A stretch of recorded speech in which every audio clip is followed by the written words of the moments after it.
Eccoci qua mister, 3 punti direi meritati, siamo andati in vantaggio nel momento giusto per giocare anche con più tranquillità rispetto alle ultime gare.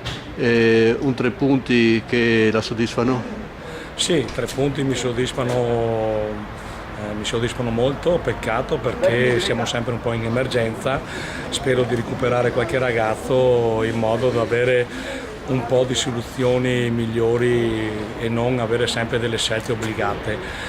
Non posso dire niente ai miei ragazzi perché hanno fatto una partita sotto l'aspetto dell'attenzione impeccabile, soprattutto nel reparto difensivo sono stati straordinari. Dobbiamo cercare di migliorare soprattutto nel reparto offensivo che siamo poco incisivi, bisogna avere un po' di più malizia sotto porta, di avere un po' di più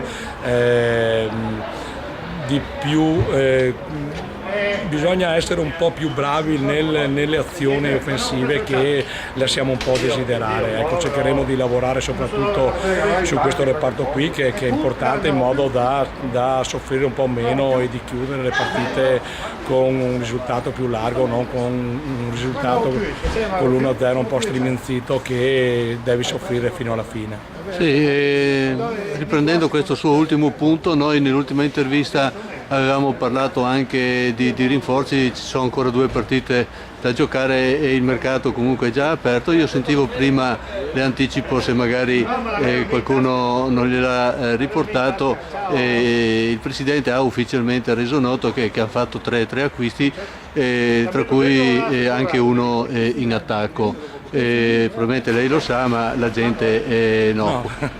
No, non so assolutamente niente, so che abbiamo preso un ragazzo del 99 in modo da cercare di darci un po' di peso soprattutto con i giovani, e dopo per il resto non so niente. Se il Presidente gli ha detto che ha preso 3 giocatori, ben vengano.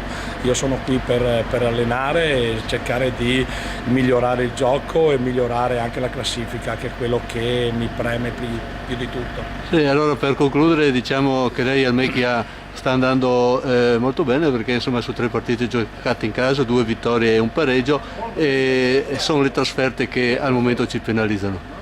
Sì, le trasferte ci penalizzano un attimino, però penso che sia Fontanelle e sia l'altra partita a Vazzola non si meritava di perdere. Logicamente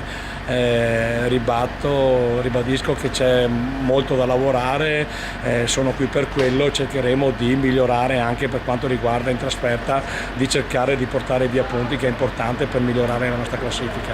Bene, grazie mister. Arrivederci.